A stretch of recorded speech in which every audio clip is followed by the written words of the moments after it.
हमारा अगला सत्र है good governance. Governance is the process of decision making and the process by which decisions are implemented. Governance can be used in several contexts such as corporate governance, international governance, national governance and local governance. 1992 में governance and development नामक report में विश्व bank ने सुशासन की अपनी परिभाषा निर्धारित की, जिसमें सुशासन को विकास के लिए देश के आर्थिक और सामाजिक संसाधनों के प्रबंध में जिस तरह से शक्ति का प्रयोग किया जाता है उसको सुशासन कहा गया. Good governance has 8 major characteristics. It is participatory, consensus-oriented, accountable, transparent, responsive, effective, and efficient, equitable, and inclusive, and follows the rule of law. इस पे और प्रकाश डालने के लिए हमारे स्पीकर से आग्रह करती हूँ कि वे मंच पे पधारे. श्री सुरेश एन पटेल जी, डॉक्टर कमल तावरी जी, श्री बच्चानिधि पानी जी और आज के हमारे सेशन के मॉडरेटर श्री कुशाल मेहरा जी.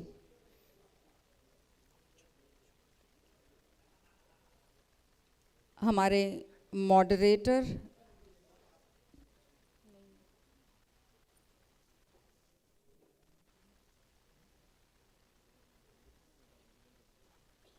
प्रबंधक टीम से निवेदन है कि वो श्री कुशाल मेहरा जी को ये इन्फॉर्मेशन दे दे कि वो अगले सेशन के मॉडरेटर है. जब तक हमारे बीच कुशाल मेहरा जी भी आते हैं, I would like to say the brief about Kushal Mehra ji इस सेशन के moderator. We just heard him as an orator in the previous session. Shri Suresh N. Patel ji is the former Central Vigilance Commissioner of India. He has over 3 decades of banking experience and has also worked as the Executive Director in Oriental Bank of Commerce before taking over as the Managing Director and CEO of Andhra Bank in 2015. May I request Shri Amrish Bhai Patel ji to come on the dais and felicitate Shri Suresh Patel ji.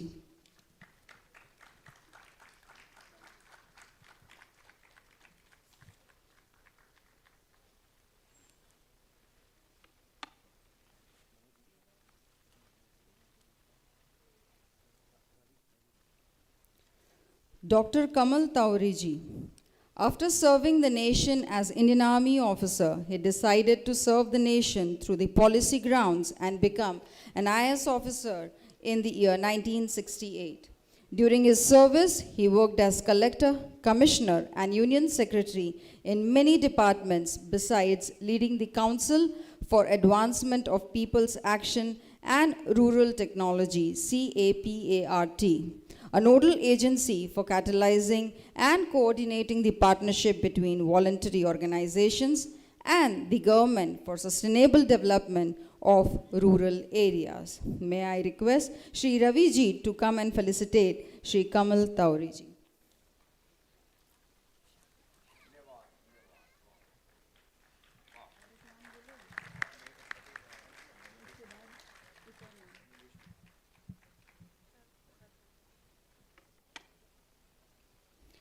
Shri Bachanidhi Pani ji is a 2005 batch Administration Service Officer of Gujarat Cadre and currently the Commissioner of Vadodara Municipal Corporation. During his tenure as Commissioner of Surat Municipal Corporation, he received national recognition for his COVID control model.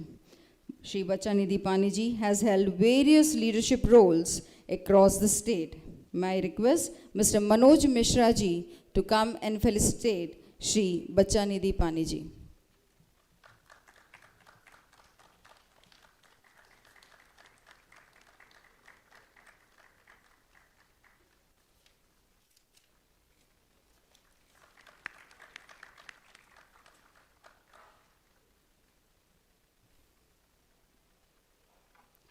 The moderator of our session, Shri Kushal Mehra ji, is a well-known podcaster and textile entrepreneur.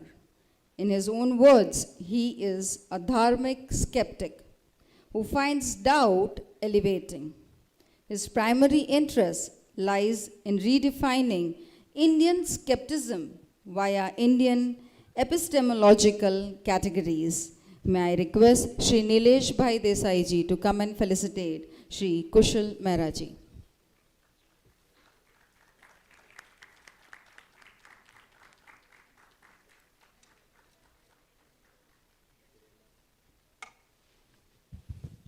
Kushal ji, thank you so much.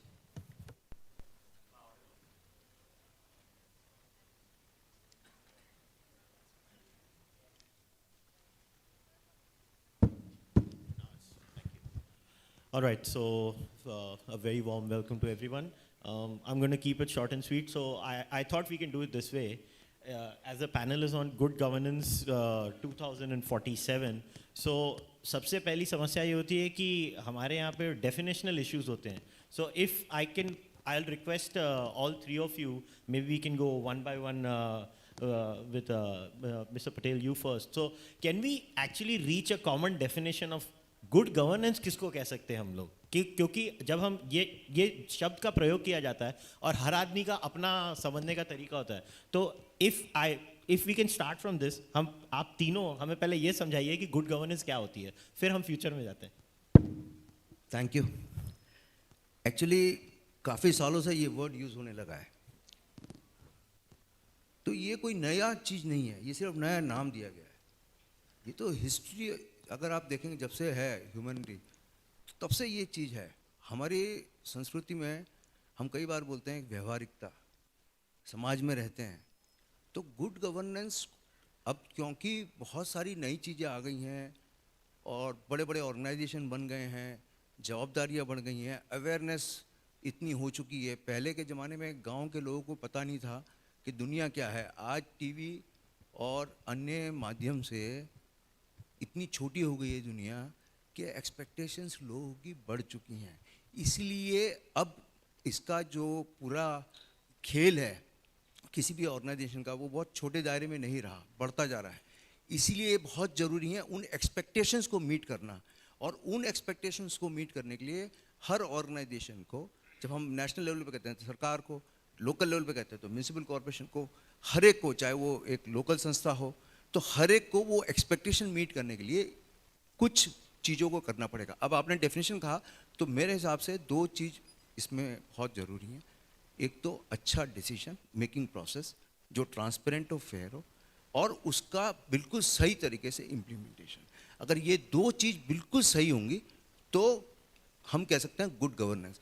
और good governance जब हम कहेंगे तो वो level है जिसको achieve करना इतना आसान नहीं होता, क्योंकि ये 24/7 का चैलेंज है. एक ऑर्गेनाइजेशन आज बहुत अच्छा काम कर रहा है, हो सकता है कल ना करता हो.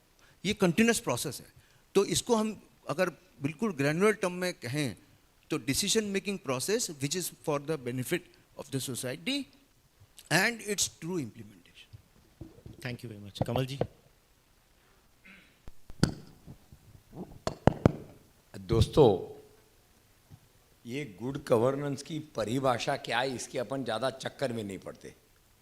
अपना तो बड़ा मोटा मोटा है कि भाई जरा ये समझ लो बैड गवर्नेंस क्या है. अगर गंदगी है, गाय घूम रही है, भ्रष्टाचार है, दिए हुए आश्वासन पूरे नहीं हो रहे हैं, हैंडसम सूरज के कमिश्नर रहते हुए भी, अगर सूरज जैसा आप जानते हैं हैंडसम बहुत है, क्लियर भी बहुत है, अगर जमीन पर वो हैंडसम इम्पैक्ट नहीं कर रहा है तो बैड गवर्नेंस है. तो मैं तो ये कहूँगा कि गवर्नेंस जो शब्द है परिभाषा की नज़र से ये हर एक को अलग अलग है. आपने कभी वो हाथी का किस्सा सुना होगा, मैं रिपीट नहीं करूँगा.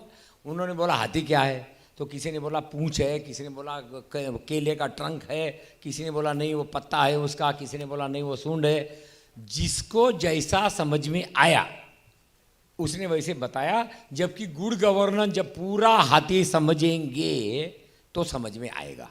शॉर्ट में मैं कहूँगा कि गुड गवर्नेंस की परिभाषा में ज़्यादा समय देने के बजाय अपन गुड गवर्नेंस कैसे आता है, कैसे जाता है, बैड गवर्नेंस कैसे कम हो सकता है, लोगों का, संविधान का, ह्यूमन राइट्स का, यूएन का, पीस, नॉन वायलेंस, सबको अपॉर्चुनिटी, होप, आशावादी करंट, ये बढ़े तो गुड गवर्नेंस होगा। बहुत बहुत धन्यवाद। Thank you. Sir.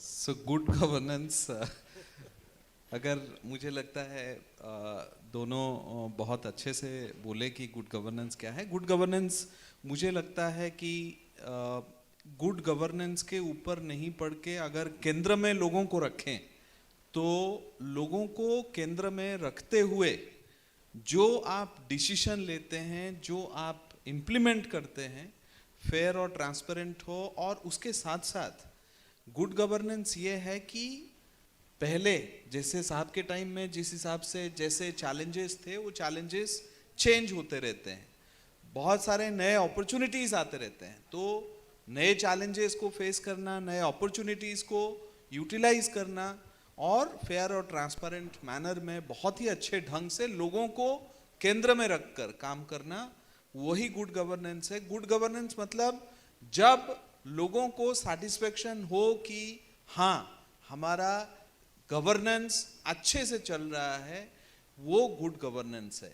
लेकिन उसमें कभी कभी ऐसा होता है कि गुड गवर्नेंस में ऐसा नहीं है कि कुछ कड़क डिसीजन नहीं लिया जाए। Reforms is also a part of good governance.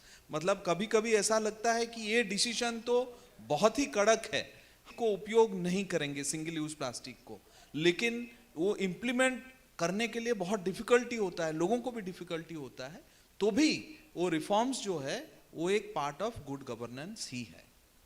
तो जैसा आप तीनों ने अभी समझाया है, तो इसमें इसका निष्कर्ष अगर निकालें तो गुड गवर्नेंस का सबसे मुख्य जो एस्पेक्ट है उसे हम एफिशिएंसी कहेंगे। कि गुड गवर्नेंस को अगर हमें मेजर करना है किसी तरीके से तो efficiency is the right criteria. जैसे आपने कहा कि good governance is what is not bad governance, right. जैसे कमल जी ने कहा कि अगर बैड गवर्नेंस हो रही है तो सो एक नेगेटिव डेफिनेशन दी उन्होंने कि एक नेगेशन है कि व्हाट इट इज़ नॉट। तो अब ये एफिशिएंसी का अगर हम बात करें तो आज हमारे देश में सबसे बड़ी स्ट्रगल एक आम नागरिक के लिए जो होती है, मैं आम नागरिक के पॉइंट ऑफ व्यू से सोच रहा हूँ क्योंकि मेरा काम है उनके पॉइंट ऑफ व्यू से समझना। गुड गवर्नेंस का एक बहुत बड़ा पार्ट है, जैसे आपने एक पॉलिसी डिसीजन के बारे में आपने एग्जांपल दिया अभी कि हमने एक सर्टेन किस्म के प्लास्टिक के बैग्स हो या प्रोडक्ट्स हो, हमने उनके ऊपर पाबंदी लगा दी और वो पाबंदी के इफेक्ट्स आते हैं, सेकेंड ऑर्डर इफेक्ट्स होते हैं, थर्ड ऑर्डर इफेक्ट्स होते हैं, फर्स्ट ऑर्डर इफेक्ट्स होते हैं। अब पॉलिसी मेकिंग गुड गवर्नेंस का एक बहुत बड़ा हिस्सा होता है। अगेन मैं आप तीनों से आपसे चालू करना चाहता हूँ। और समस्या ये होती है कि पॉलिसी मेकिंग में एजुकेटिंग द मासेस और उसका सेकंड एस्पेक्ट होता है उनको साथ में लेके भी चलना। ये मेरा अनुभव रहा है as a citizen of India कि हमारे देश में बहुत सारी पॉलिसीज़ बन जाती हैं, पता भी नहीं चलता किसी को कि पॉलिसी हो गया है। मे बी म्यूनसिपल इश्यूज़ में ये शायद ना हो क्योंकि वो बहुत ज़्यादा आपकी लाइफ को डायरेक्टली अफेक्ट करती हैं, तो शायद लोगों का अफेक्शन। मगर गुड गवर्नेंस हम सिर्फ म्यूनसिपल इश्यूज़ को लेके नहीं कर सकते ना, स्टेट लेवल इश्यूज़ अलग होते हैं, नेशनल लेवल इश्यूज़ अलग होते हैं। तो इसमें अगर आप ये दोनों साइड को आपके हिसाब से, तो मेरा प्रश्न ये है कि आप तीनों के हिसाब से ये क्या आपको लगता है खामी है हमारे देश में कि हम, क्योंकि हम फ्यूचर की बात कर रहे हैं, आज सोशल मीडिया का ज़माना है, सारे बच्चे आपने नोट किया होगा सर कि वो फोटो दे देंगे, देखो यहाँ पे खड्डा है रोड में। I am sure you must have experienced it. तो ये पॉलिसी मेकिंग में हम लोगों को भागीदारी कैसे बनाएं और लोगों का कितना बड़ा रोल है गुड गवर्नेंस में, सिटीजनरी का। सो आप पहले सर। मैं आपके सबसे लास्ट वाली बात पे सबसे पहले आता हूँ। श्योर। कि लोगों का कितना रोल है। मैं 3 जगह की बात करूँगा और मैं ऐसा नहीं कह रहा कि बाकी जगह अच्छी नहीं है।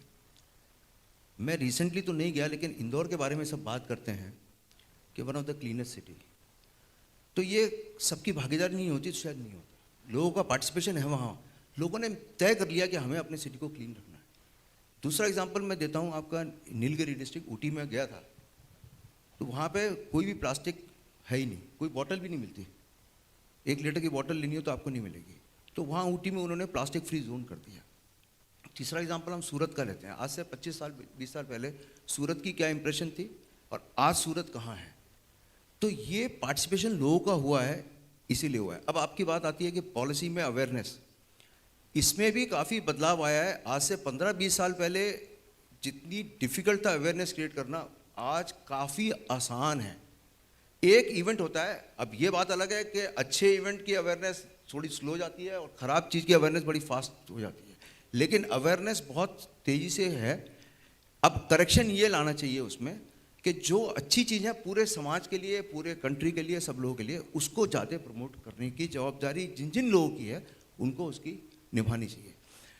एक चीज़ और है, जब हम रिफॉर्म्स की बात करते हैं तो जो पॉलिसी डिसीजन है, जो टफ पॉलिसी डिसीजंस होते हैं और उसको इम्प्लीमेंटेशन, उस प्रोसेस में हर तरह के व्यू आएंगे। कुछ लोग कहेंगे अच्छा है, कुछ लोग कहेंगे बुरा है। फाइनली तो जब सबको लाभ मिलेगा तब होगा। इतने बड़ी कंट्री में किसी एक चीज़ को इम्प्लीमेंट करना हो तो बहुत स्ट्रगल करने के बाद वो चीज़ इम्प्लीमेंट होती है। आज हमारे पास आधार की आइडेंटिटी है, पान उससे लिंक्ड है, इतने सारे बेनिफिट हैं, लेकिन इसको इम्प्लीमेंट करने में बहुत समय लगता है। वो पॉलिसी डिसीजन ही है, लेकिन उस समय जब लिया गया तो हो सकता है अवेयरनेस ना हो। लेकिन आज तो किसी भी गांव में जाओ तो सबसे पहले वो अपना आधार कार्ड दे देगा, लो भी मेरे को अकाउंट खोलना है, कोई भी काम करना हो। तो कंट्री की साइज बहुत बड़ी है और कोई भी चीज़ करनी हो तो प्रयत्न तो करना पड़ेगा। एक स्ट्रोक में हम सोचेंगे पॉलिसी आ गई, सबको पता लग जाए, थोड़ा समय लगेगा। कमल जी। दोस्तों, चूंकि समय बड़ा शाम का है और चाय वाय का टाइम था और आपने ज़बरदस्ती बैठा दिया यहाँ पे, तो ये गुड गवर्नेंस है या बैड गवर्नेंस है? अच्छा, आपको क्या लगता है जो देश का, राज्य का, सूरत का कॉरपोरेशन का जो हालत चल रहा है, वो गुड गवर्नेंस है या एवरेज गवर्नेंस है या बैड गवर्नेंस है? आपका क्या मत है? गुड गवर्नेंस है, एवरेज में है। नहीं, बहरहाल हम एवरेज मान लेते हैं। अब मैं ज़रा 5-7 शब्द आपके, थोड़ा सा चाय मिस कर रहे हैं आप, मैं भी मिस कर रहा हूँ, कोई प्रॉब्लम नहीं।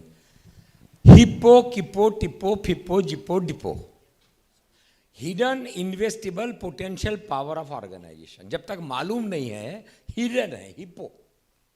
मालूम हो गया तो वो हो गया किप्पो, नॉन इन्वेस्टिबल पोटेंशियल पावर। मैं बात कर रहा था सूरत में दम, और बदसूरत दुनिया में क्या सूरती मॉडल बन सकता है?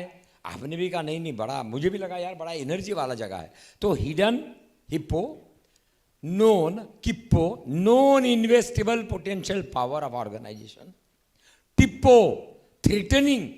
यार गुजराती में इतना दम है, अपने कभी सोचा ही नहीं कि जहाँ जाता है वहाँ पे बिल्कुल शुरू कर देता है। और टिप्पो के बाद अगला स्टेज आता है फिप्पो, फ्राइटनिंग। अरे बाप रे, कोरोना इतना भयंकर हो सकता है, सोचा ही नहीं। यूथ पावर इतना दमदार और इतना खतरनाक हो सकता है, सोचा ही नहीं। पर्यावरण की चुनौती इतनी भयंकर हो सकती है, सोचा ही नहीं। सहजन में इतना दम हो सकता है, सहजन ड्रमस्टिक, कभी सोचा ही नहीं। पंचगव्य विद्यापीठ, जिसका मैं वाइस चांसलर हूँ, गाय पर आधारित जो पंचगव्य होता है, सोचा ही नहीं। तो हिप्पो, किप्पो, टिप्पो, फिप्पो, फ्राइटनिंगली। अगला स्टेज आता है डिजास्टरसली इन्वेस्टिबल पोटेंशियल पावर ऑफ ऑर्गेनाइजेशन। 91 का जब लिबरलाइजेशन आया तो I was in the planning commission के आसपास में कहीं था मैं। हमने किताब में लिखा कि साहब this country needs now MSME, medium and small enterprises, not industries. कारण लंबा है, कभी और बताएंगे। तो वो हो गया, डिसीजन हो गया, लेकिन khadi and village industries commission, जिसमें मैं रह चुका हूं, उन्होंने इंडस्ट्रीज नहीं छोड़ा। खादी एंड विलेज इंडस्ट्रीज अभी भी अपने को KVIC बोलता है, जबकि प्लानिंग कमीशन में ऑर्डर कराया कि भैया ये जो महकमे गांव से जुड़े, जड़ से जुड़े, वीकेंद्रीकरण से जुड़े, दे शुड बी एंटरप्राइजेज। नहीं सुधरा, तो इसका मतलब हिप्पो हो गया, किप्पो हो गया, टिप्पो हो गया, फिप्पो हो गया, डिप्पो भी हो गया। 91, अगर लिबरलाइजेशन का फायदा लेना हो तो आपको ग्रासरूट मजबूत करना पड़ेगा, गुड गवर्नेंस होगा। क्या गांव में 90% काम निपट सकते हैं?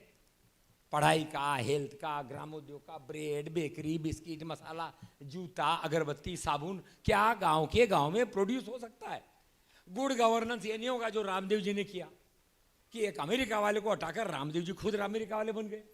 होना ये चाहिए डिसेंट्रलाइजेशन। उसके लिए 91 में लिखा पेपर अपनी किताब है, उसको अपन बोलते हैं marketing the unmarketed India. India का समझो, इंडिया को पहचानो। तो 4 महीने 5 बोल दिया, हिप्पो, किपो, टिपो, फिपो, जिप्पो, ग्लोबलाइजेशनली इन्वेस्टेबल, क्योंकि अपन हर चीज को इन्वेस्टमेंट, एम्प्लॉयमेंट एंड डेवलपमेंट से जोड़ते हैं कि क्या वो विकेंद्रीकरण है, क्या वो सस्टेनेबल है, क्या वो शॉर्ट टर्म है, क्या वो परमानेंट सॉल्यूशन है। उत्तराखंड का आपको मालूम है, अपन ने किताब लिखा हुआ है 25 साल पहले कि बाबा उत्तराखंड के लिए उत्तराखंडी डेवलपमेंट का मॉडल चलेगा। मैं बुंदेलखंड से नौकरी शुरू किया था, तो बुंदेलखंडी मॉडल चलेगा, गुजरात का नहीं चलेगा वहां। तो आगे लास्ट में जिसका नाम है dipo, hipo, kipo, tipo, fipo, jipo, dipo, disastrously investable potential power. तो जब गवर्नेंस, गुड गवर्नेंस, परिभाषा में नहीं जाएंगे, मगर इंपैक्ट देखेंगे,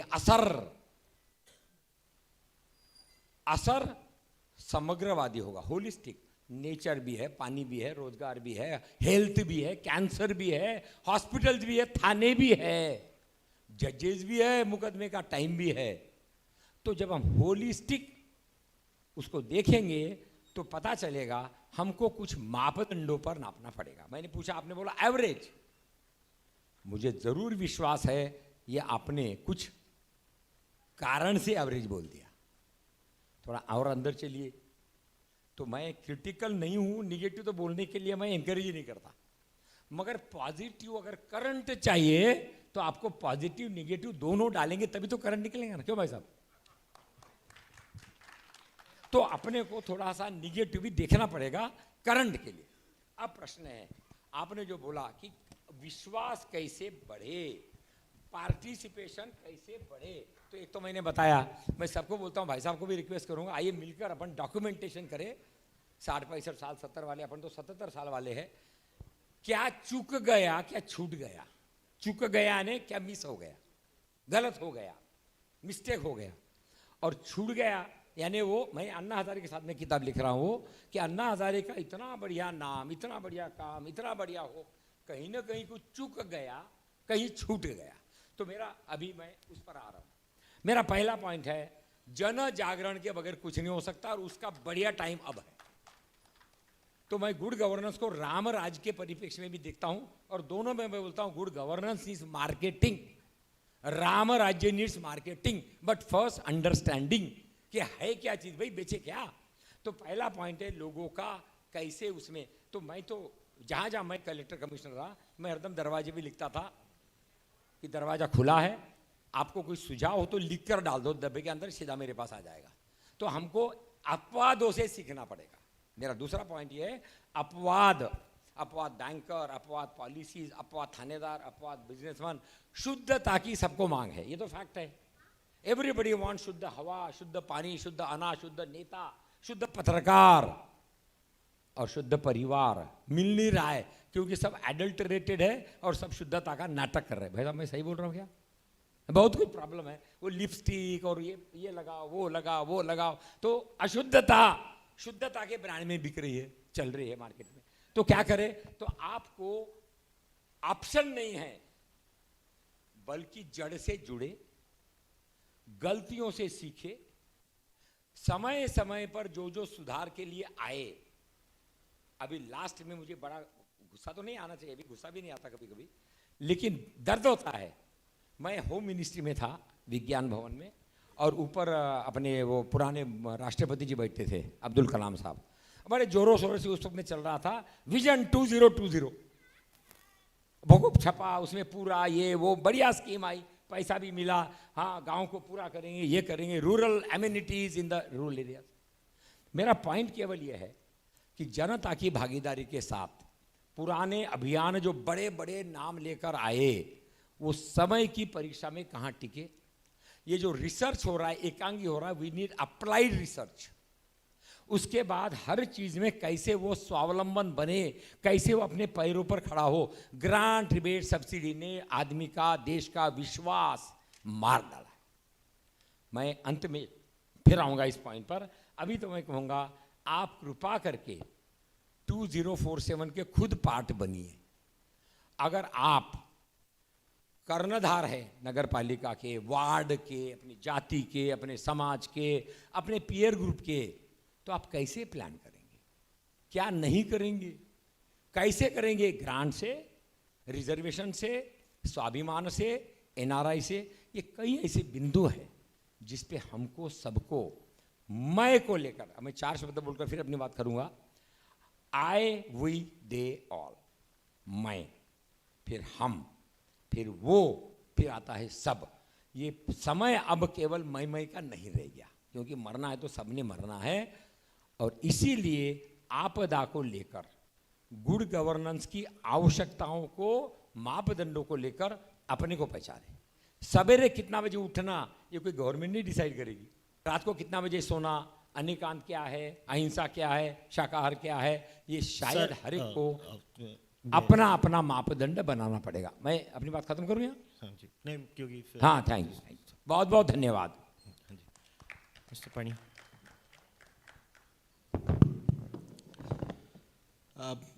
इनफैक्ट गुड गवर्नेंस और कैसे हम इतना बड़ा देश है, और अभी तो पॉपुलेशन के हिसाब से देखा जाए तो हम सबसे सबसे ज़्यादा पॉपुलेशन का पोटेंशियल अगर देखा जाए पूरे विश्व में तो अभी भारत का है। भारत का टाइम अभी आ गया है। हमको ये देखना चाहिए कि पॉपुलेशन जिस हिसाब से हम लोगों का है, तो हर व्यक्ति का जो पोटेंशियल है, जो कैपेसिटी है, वो कैपेसिटी हम पूरे भारत के विकास के ऊपर हम ले सकते हैं कि नहीं। हमको ये भी देखना है कि इसके साथ साथ जो हम लोगों के आगे वाले दिनों में जो चैलेंजेस आएगा। फॉर एग्जाम्पल, हमने देखा बहुत सारी चीज़ों में, इतना बड़ा देश है तो जब देश डेवलपमेंट होता है तो काफ़ी सारे चैलेंजेस अलग अलग टाइम में आता है। मैं आपको बताऊं, जब इंडिया इंडिपेंडेंस हुआ था तब हम लोगों का जो पर कैपिटा इनकम था हर व्यक्ति का, तो वो साउथ कोरिया और जापान और चाइना के बराबरी में आता था। और आज के स्थिति में ऐसा हो गया है कि हम लोग काफी पीछे चले गए। ना हमको ये देखना चाहिए कि कैसे इंक्रीमेंटल डेवलपमेंट हो। जब प्रॉब्लम आए फिर हम फेस करें, वो गुड गवर्नेंस नहीं है। अगर मैं कोई प्लानिंग ही नहीं करूं और दिन भर ऐसा ही चला जाए, उसके बदले अगर मैं प्लानिंग करके, और एक देश के लिए 25-50 साल का प्लानिंग तो ऐसे ही सिंपल है। एक व्यक्ति के लिए 25-50 साल जो है बड़ा दिखता है, लेकिन एक देश के लिए 25-50 साल का जो प्लानिंग है वो बहुत ही क्रूशियल है। तो हम लोग 2047 तक हमको प्लानिंग करना चाहिए। लेकिन देश तभी बढ़ेगा जब स्टेट्स अच्छे से काम करेंगे, और स्टेट्स बहुत ही अच्छा गुड गवर्नेंस का मॉडल लेके आगे बढ़ेंगे। देश तभी बढ़ेगा जब सिटीज, म्युनिसिपैलिटीज, म्युनिसिपल कॉरपोरेशंस, जिले बहुत ही अच्छे करेंगे। बेसिकली ये है कि हमारा एक तबक्का जो है वो 16th सेंचुरी में चलता है और दूसरा तबक्का 21st सेंचुरी में चलता है। कुछ स्टेट्स ऐसे हैं जिनका ग्रोथ रेट 6% के आसपास है, और कुछ स्टेट्स ऐसे हैं जिनका ग्रोथ रेट 10% के आसपास है। हमको ये देखना पड़ेगा कि ये दोनों में जो डिफरेंस है, ये डिफरेंस को कैसे ब्रीच किया जाए। हम लोगों के सामने जो चैलेंजेस हैं, वो चैलेंजेस को कैसे एड्रेस किया जाए। जो चैलेंज है वो चैलेंज है अर्बनाइजेशन का।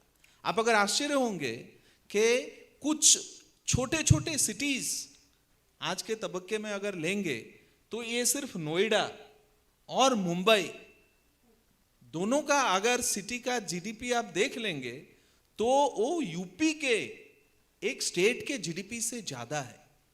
इंडिया में 3% के लोग सिटीज में रहते हैं, लेकिन उनका कंट्रीब्यूशन जीडीपी में 60% है। 60%। तो हमको अर्बनाइजेशन में, सिटीज में हमको कंसंट्रेट करना चाहिए, so that cities, for example Surat आप देखिए, सूरत पूरे देश का ग्रोथ इंजन है। तो हमको सिटीज में कैसे, अगर जैसे कुछ सिटीज में पानी का इशू हो रहा है, कुछ सिटी में फ्लडिंग का इशू हो रहा है, कुछ सिटी में, तो फिर ये जो सिटीज हैं हम कैसे उनका पुनरुद्धार करें, रिजुविनेशन करें, और उसके लिए क्या क्या करना चाहिए उसमें कॉन्सेंट्रेट करें, क्योंकि इंडिया का तो पूरा 60% जीडीपी सिटीज से ही आता है। तो मेरा क्वेश्चन है इसके लिए फॉलो अप आपको, and I want to come to you then after this. So आप कह रहे हैं रीजुविनेट करना पड़ेगा शहरों को, ठीक है, but do you think we also need on top of that, मैं मुंबई से आता हूँ, मुझे नहीं पता मैं और कैसे कहूँ, मुंबई बहुत क्राउडेड है हम लोग हद से ज़्यादा लोग एक ही जगह पे रह रहे हैं, और जब हम हद से ज़्यादा लोग एक ही जगह पे रहते हैं उसका इंफ्रास्ट्रक्चर के ऊपर इम्पैक्ट आने ही वाला है। अब हम मेट्रो भी बना लेंगे, by the time Mumbai metro gets ready, let's say in a time of 10 years, 10 सालों में मुंबई मेट्रो रेडी हो जाएगी पूरी। मैं बात कर रहा हूँ नवी मुंबई, थाने, ये सब रीजन को कनेक्ट करते करते हम जो ग्रेटर मुंबई एरिया जिसको बोलते हैं उसको 15 साल लग जाएंगे। तो क्या सोल्यूशन ये गवर्नेंस के अंदर हमारी जो इश्यूज है, क्योंकि आपने बहुत अच्छा पॉइंट रेस किया है, क्या हमें नए शहर नहीं बनाने पड़ेंगे इसमें? What is the better solution for us? क्योंकि हम 2047 की बात कर रहे हैं। अनफॉर्चुनेटली इंडिया में क्या होता है कि एक बार मीडिया में भी आया था कि हम जैसे न्यूज़ दिल्ली सेंट्रिक होती है, पॉलिसी मेकिंग और गवर्नेंस मेट्रो सेंट्रिक होती है। हम लोग ऑब्सेस्ड हमारी मेट्रो से हैं क्योंकि वही प्लेसेस ऑफ अपॉर्चुनिटीज रह गई हैं। So do you think, so I want to come back to you again, don't you think the better solution would be we come up with new urban centers? In fact बहुत ही, मैं तो दूसरे challenges भी बात करना चाह रहा था। Please, sure. अर्बनाइजेशन के बाद एनर्जी के बाद इंफ्रास्ट्रक्चर आप जो बोले, और बहुत सारे चीज़ें, इनफैक्ट 2-4 चीज़ें क्रूशियल है इंडिया के लिए। अभी अगर 2047 देखा जाए तो सिटीज़ पर्टिकुलरली आप बात करें तो नए सिटीज़ हम लोग डेवलप इतने जल्दी नहीं कर सकते, क्योंकि नए सिटीज़ को डेवलप करने में, लेकिन जो सिटीज़ हमारे पास हैं वो अपॉर्चुनिटीज़ के बेस्ट प्लेसेस हैं। अगर आप देखा जाए तो मेट्रोज जो बैंगलोर में है, जो हैदराबाद में, जो मुंबई में, जो दिल्ली में है, जो सूरत में है, जो बड़ोदरा में है, जो अहमदाबाद में है, ये जो अपॉर्चुनिटीज़ हैं, ये अपॉर्चुनिटीज़ दूसरे जगह में नहीं है।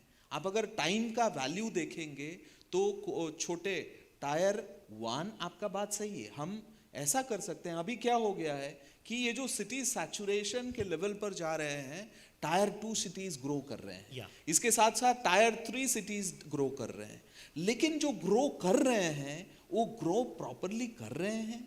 टाउन प्लानिंग स्कीम है, या टाउन प्लानिंग स्कीम के साथ इंफ्रास्ट्रक्चर है, इंफ्रास्ट्रक्चर में दूसरे फैसिलिटीज, अम्यूनिटीज रखा गया है, या इंडस्ट्रियलाइजेशन हो गया, डेवलपमेंट हो गया, सिटीज डेवलप हो गए?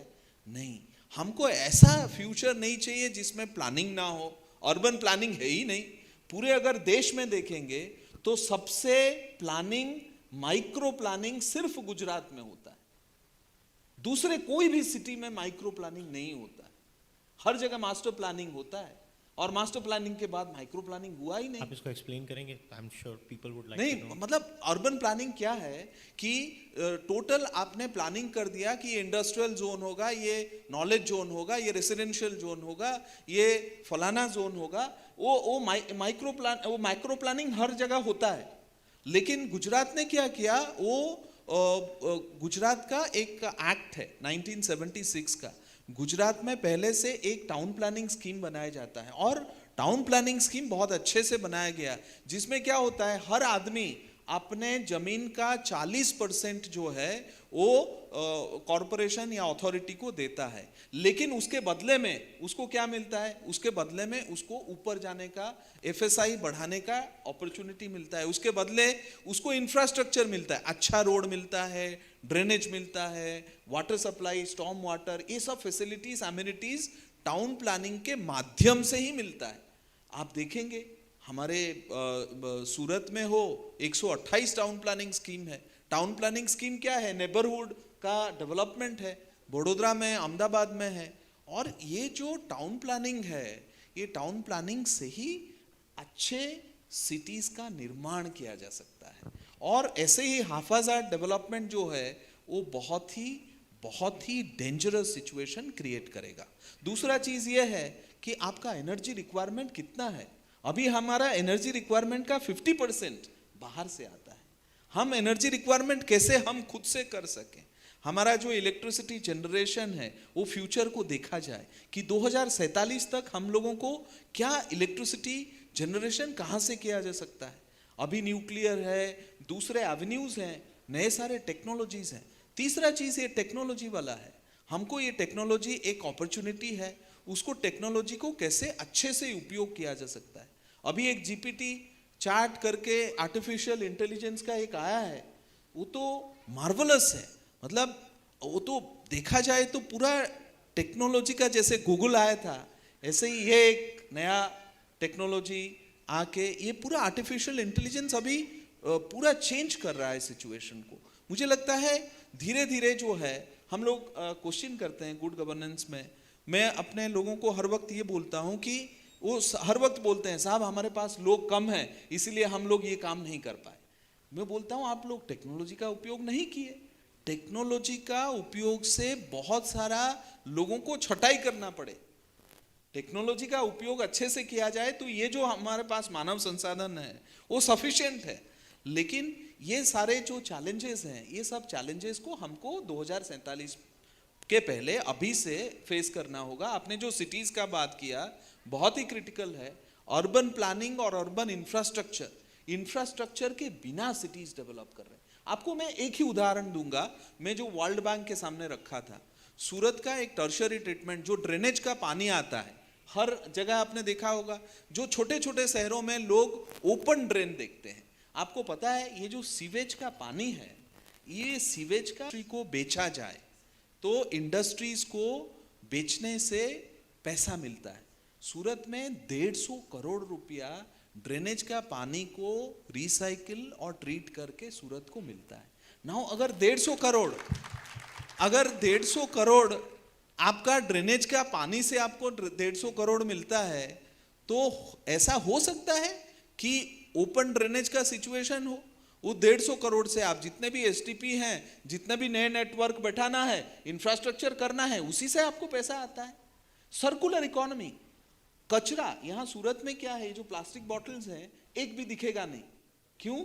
क्योंकि एक कंपनी ऐसा है जो एक दिन में 2.5 लाख बॉटल को प्रोसेस करके सूट पीसेस बनाता है, सूरत में बनता है। तो बेसिकली हम लोगों को नए टेक्नोलॉजीज और नए चीजों पे भार देके हमको ये देखना चाहिए, पैसा की कमी नहीं है देश में कमी है कि कैसे इस संसाधनों को लेकर बहुत ही अच्छा एग्जीक्यूशन किया जाए और लोगों को अच्छा फैसिलिटीज दिया जाए, लोगों को अच्छा सर्विसेज दिया जाए। यही गुड गवर्नेंस है 2047 के। Sir, I have a question for you. मेरा जन्म 1981 में हुआ था, तो मेरी जनरेशन स्पेशली जो बड़ी हुई है, उसके पहले की तो और भी ज़्यादा, मेरे पिताजी की जनरेशन और आप लोग, एक फियर ऑफ ब्यूरोक्रेसी होता है। I don't know how else to say this, but जब हम गुड गवर्नेंस की बात करते हैं, so you should not be fearing the bureaucrat and the government servant, but I speak to you on behalf of an average Indian. For example, मैं जब US और Canada में पढ़ता था, जब पुलिस ऑफिसर, अगर just hypothetical scenario, the cop pulls you over, वो आके ना आपको उस कॉप से डर नहीं लग रहा है, वो आपसे सर मैम करके आपको प्रॉपरली एड्रेस करके बात कर रहा है। That relationship is equal. यहाँ पे आप एक आम आदमी को पूछेंगे, भले वो, मैं पुलिस को मैं जस्ट एक एज ए एनालॉजी यूज कर रहा हूँ इधर, there is a fear of bureaucrats. How do you think we can progress into the future? And do you also sense it that an average person does not feel connected with the bureaucracy? Good. See, one thing, because we stay here permanently every day, so we are not able to visualize. हम लोग को actually जो change process हो रहा है country में, वो आदमी बता सकता है जो 10 साल बाद कहीं रह के आए यूएस से और फर्स्ट टाइम 10 साल बाद अगर इंडिया में आए, तो वो कहेगा अरे क्या बदलाव हुआ है। क्योंकि बहुत बड़ा वॉल्यूम है, बहुत बड़ा देश है, लोग बहुत हैं, इसलिए चेंज प्रोसेस हम लोग बहुत इजीली विजुलाइज नहीं कर पाते, लेकिन चेंज हो रहा है।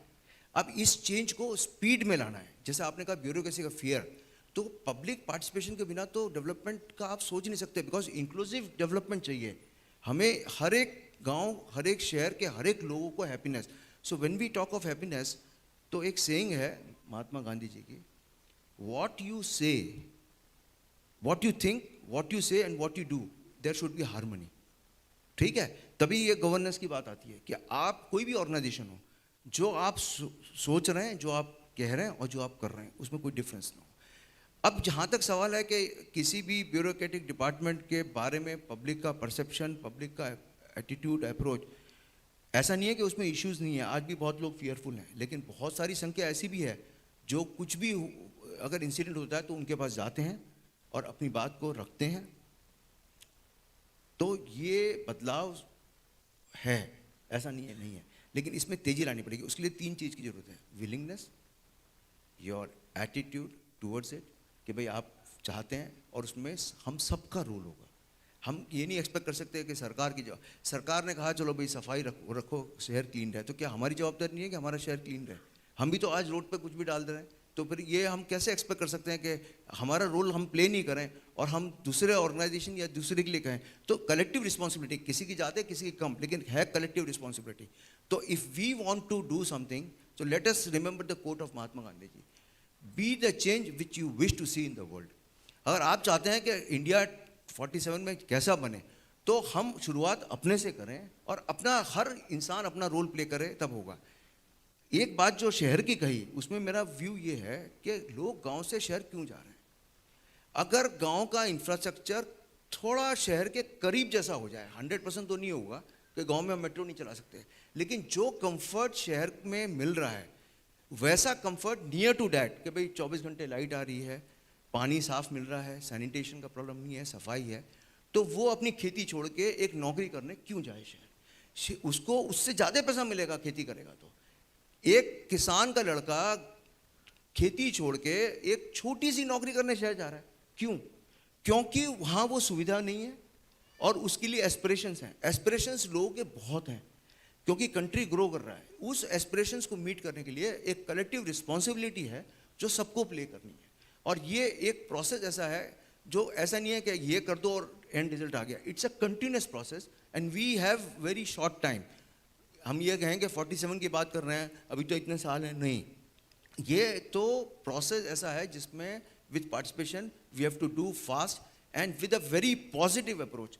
नेगेटिव होना तो बड़ा आसान है और नेगेटिव होना भी चाहिए, तभी तो आप पॉजिटिव कर पाएंगे. एज ही सेड राइटली कि आप दोनों चीज़ को देखोगे नहीं तो आपको सही कैसे पता लगेगा, लेकिन भागीदारी सबकी होनी चाहिए. That is what. But do you think we need to sensitize our not just the bureaucracy, the political class in general, कि वो sensitization ही नहीं होती है?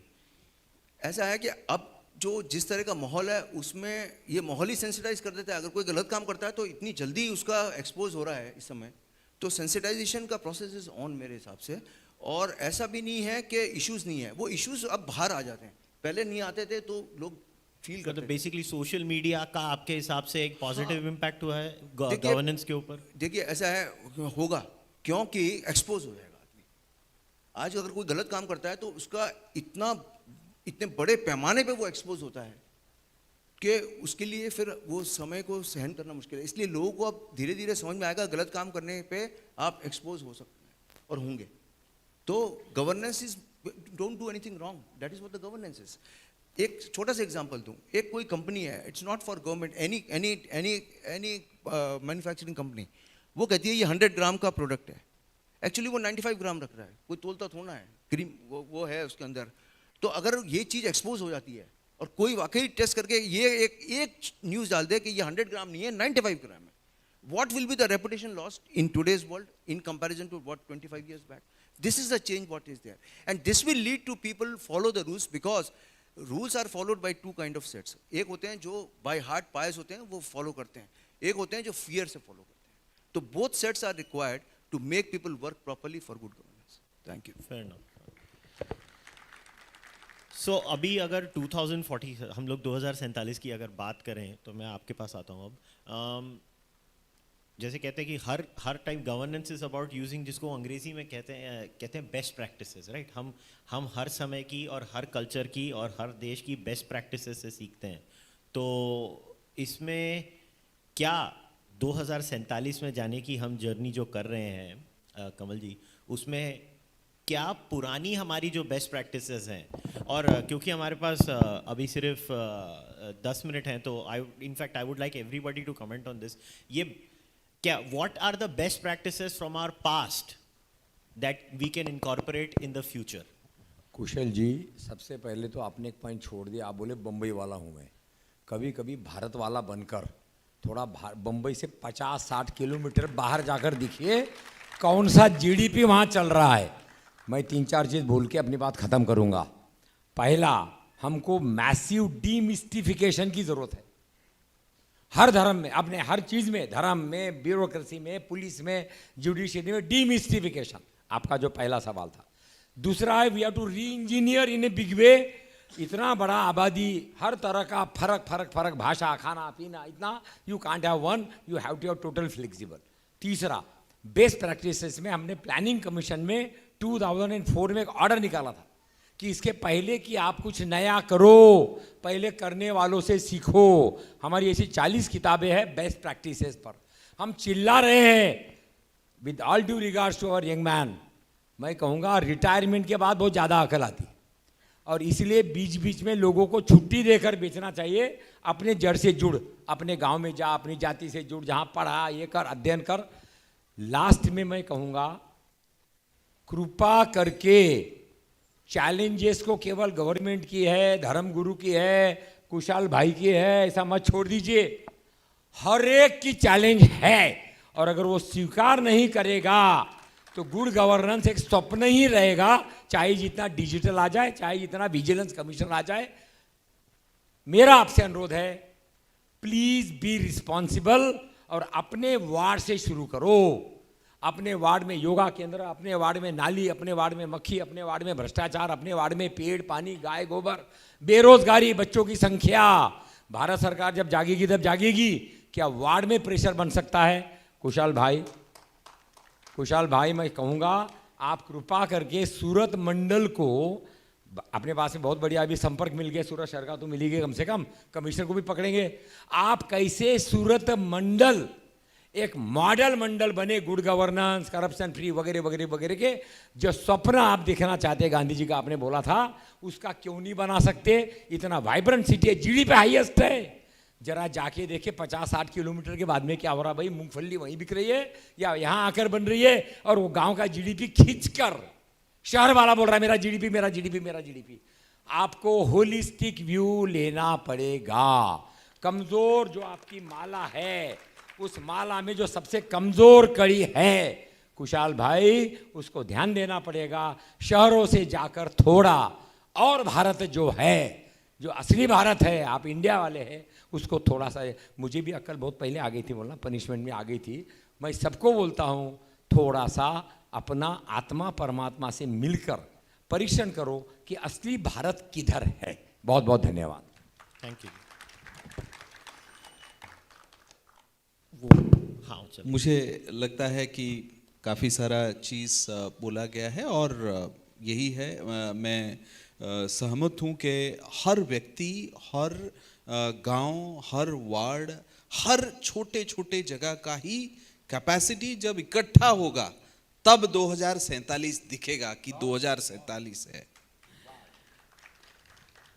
इनफैक्ट हर किसी को अपना कैपेसिटी बढ़ाना पड़ेगा. हर किसी को अपना शिस्तबद्ध रूप में जो बिहेवियरल चेंज है, जो रिफॉर्म्स है, वो करना पड़ेगा. हर कोई सोचना चाहिए कि मुझे कूड़ा फेंकना नहीं है, मुझे कचरा जो है वो सेग्रीगेट करना है, मुझे सिंगल यूज प्लास्टिक यूज नहीं करना है, मुझे एनर्जी का बचत करना है, मुझे जितना शक्य बने उतना कोई दिव्यांगजन को मदद करना है, कोई महिला या छोटे बच्चे हैं तो उनको प्रायोरिटी देना है. ये सब चीज़ें हमारे बर्तन में, हमारे कर्तव्य में आना चाहिए. हमारे बंधारण में, कॉन्स्टिट्यूशन में directive principles of state policy है, लेकिन कितने मानते हैं, कितने करते हैं?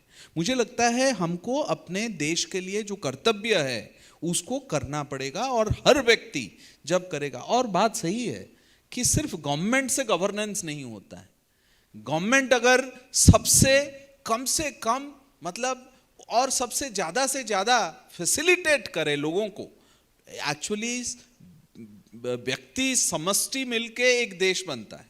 तो देश तभी गुड गवर्नेंस हो सकता है जब हर व्यक्ति का कैपेसिटी, हर व्यक्ति का जो पावर है, वो पावर जब देश के साथ मिलता है, जिसको हम कहते हैं परमात्मा।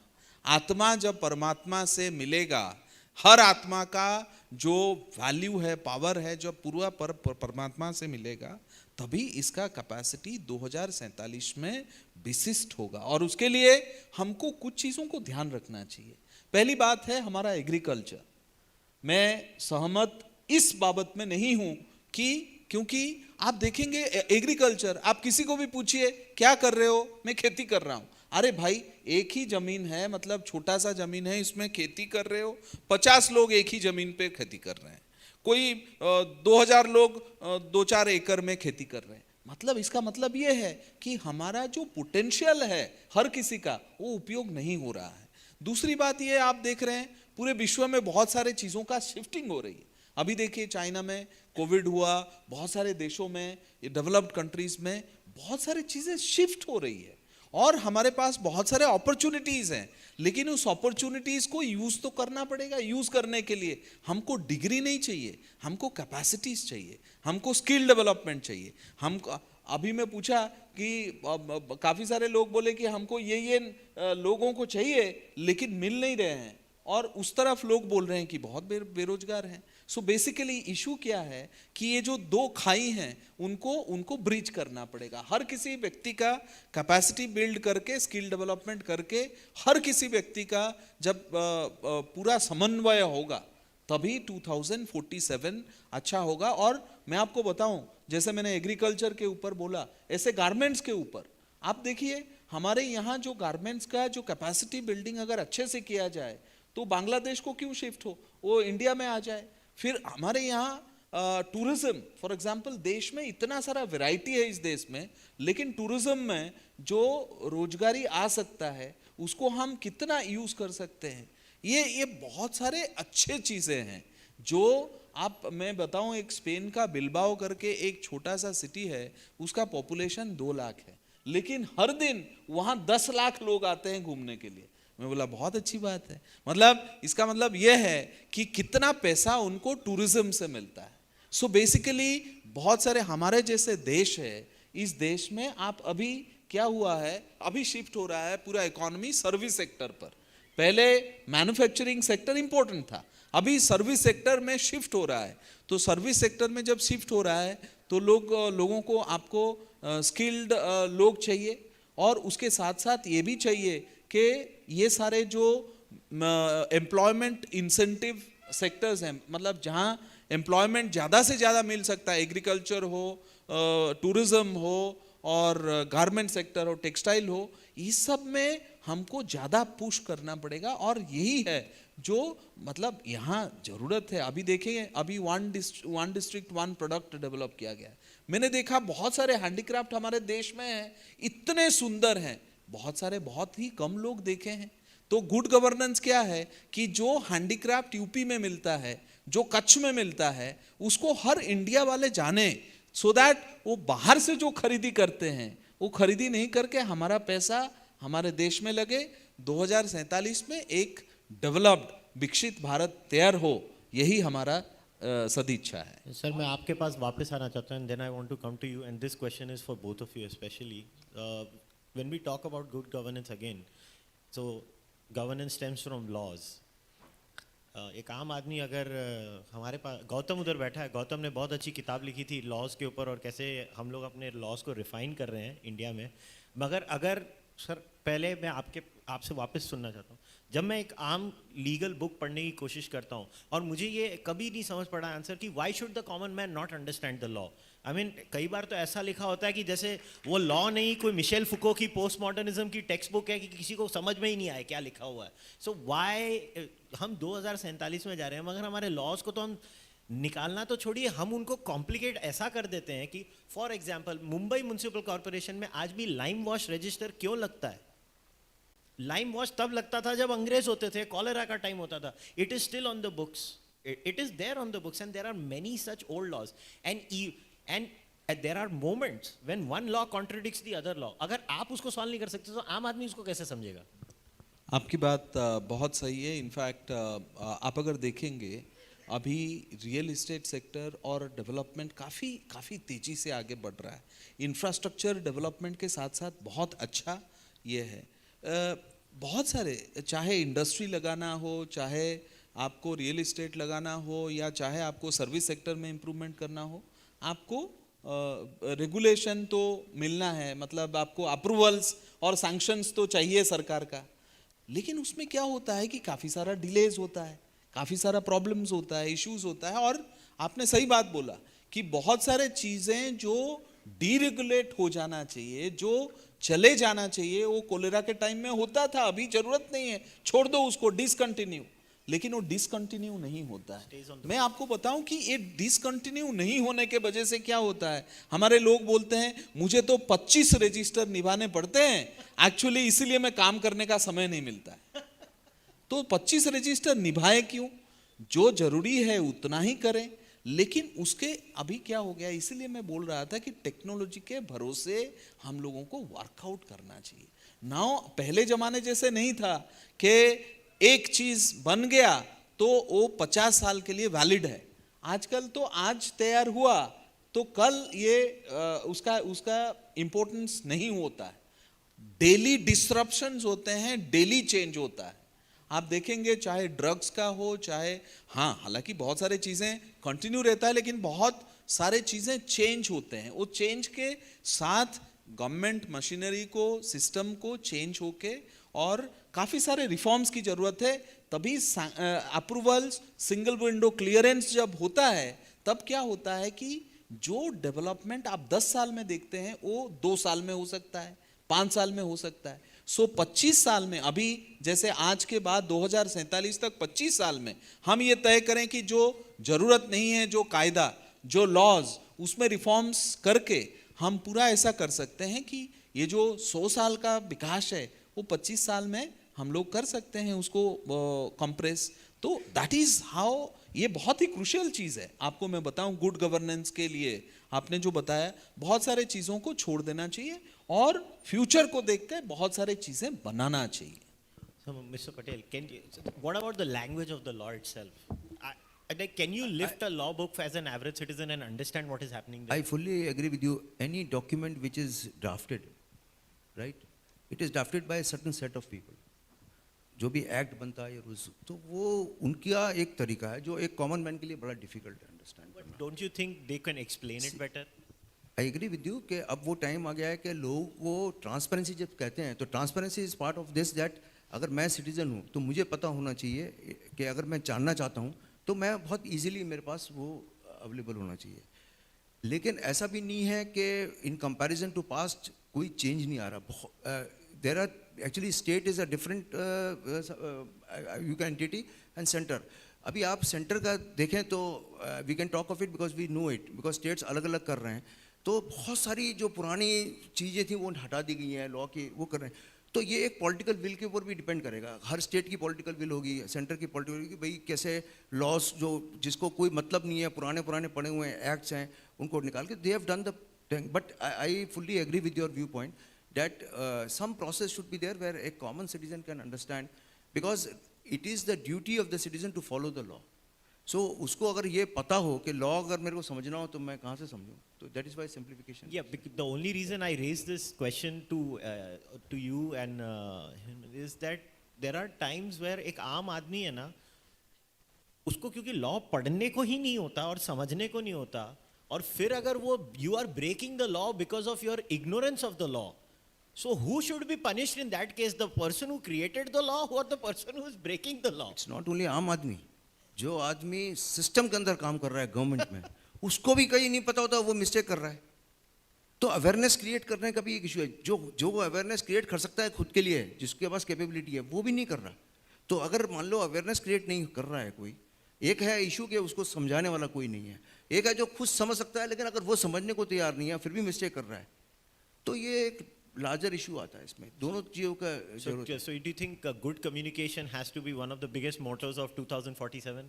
Absolutely. See, communication, transparency, ethics, ये सारी चीज़ों का कॉम्बिनेशन से ही तो ये चीज़ पाई जा सकती है ना, अदरवाइज कैसे होगा। Okay, so we've run out of time now. If we could take a few questions, if there are any, and please, questions, not marathons, gathas. Please, questions only. If if you have microphones over there, if you could go and. Hello. My question is, sir, you were telling about the governance. The government responsibility is first to create the awareness. That is the most important aspect of good governance. Next is G20. We are Hello, sir. having the G20 presidency in our country. So G20, they have mentioned very clearly in the recent meetings that GDP is not the criteria of development. Only ease of living that contains your quality of life, that includes your energy, means bijli, pani, shiksha, swasth, and your sanitation and your other things, recreation as well.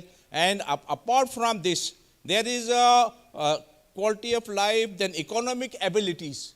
Economic abilities means level of development and Sir, economic can we opportunities. summarize the question, please? Okay, my point is ease of living. So what is the responsibility? Because I have seen nobody, miss very few, our Kamalji only telling about the responsibility of government. So what is the role of government in creating a good governance? Recently, in this within 5 years, and please keep it 2047 is short. very away. But what is the responsibility of government now? Thank you. Thank you. Sir. So basically, it is the responsibility of the government to provide best of the infrastructure to the people, and for ease of living, for livability, as well as it is important for the government to give the best possible services to the citizens. Now, that is what I have told already, that urban planning, for example, city areas, unless you do urban planning, you cannot give best of the infrastructure, best of the amenities.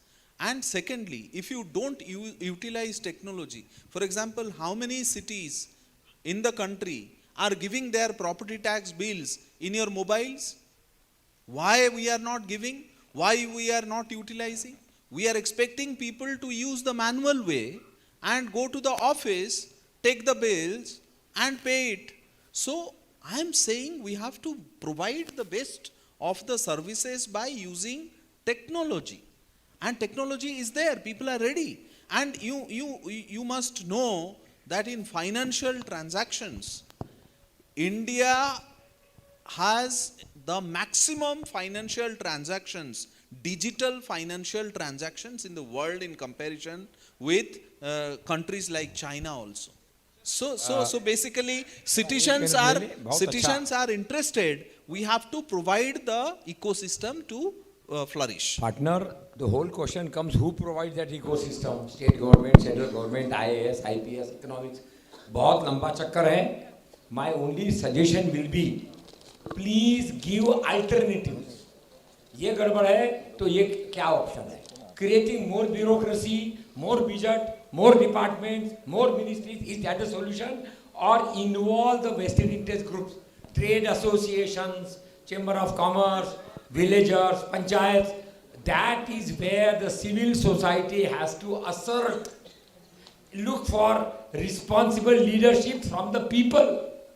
And don't depend only on political parties, political masters, bureaucracy पर तो बहुत कम depend करो, and develop your own systems of governance. जैसा chartered accountants को अपना laws है, bar council को अपना laws है. Why can't panchayats have their own? But panchayat leadership has to assert. They have to become more responsible, more transparent, more business-like, and not depend only on grant. तो फिर PDO आएगा. So my simple is, people have to be awakened in a big way. Atto Deepa Bhava. Gita का 18वां अध्याय का 63वां श्लोक. इति ते ज्ञानमाख्यात गुह्यात गुह्यतरमया विमृशतेत दशेशेन यथेच्छसि तथा कुरु. अपना दिमाग लगा.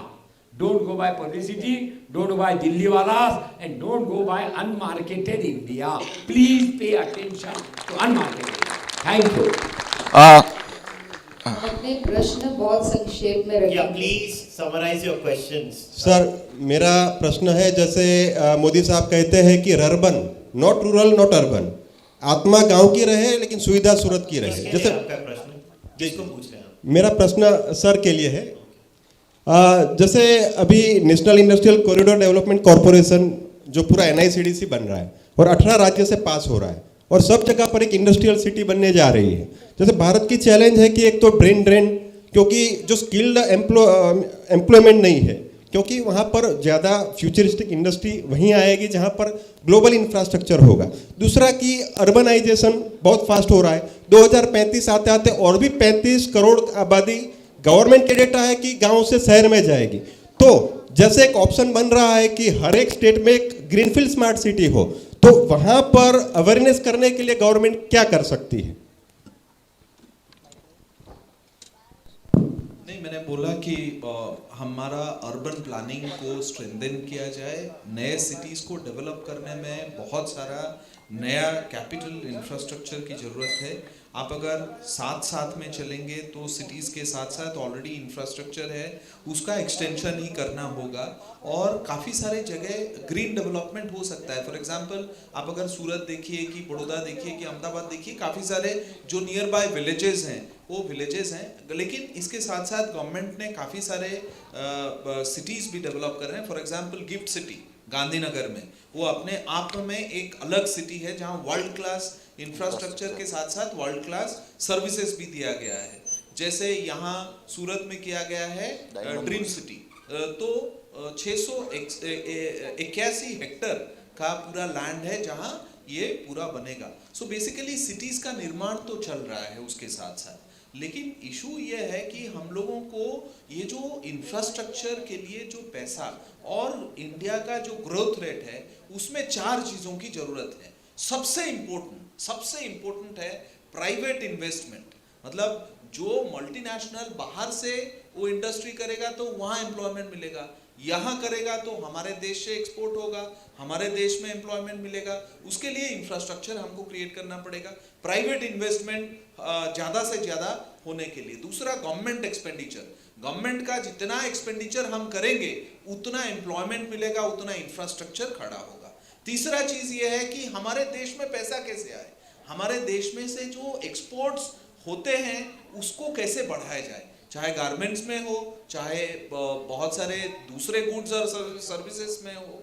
तो आप अगर देखेंगे तो चाइना के 5 सिटीज, सिर्फ 5 ही सिटी वो 70% एक्सपोर्ट का गुड्स प्रोड्यूस करते हैं। सो बेसिकली हमको ये देखना है कि एक्सपोर्ट भी कैसे बढ़ाया जाए और पब्लिक जो इंडिविजुअल इनकम है, पर कैपिटा इनकम, उसको कैसे बढ़ाना चाहिए। ये जो 4 चीज़ों के ऊपर हम अगर कॉन्सेंट्रेट करेंगे तो best of the services, best of the infrastructure creation हो सकता है।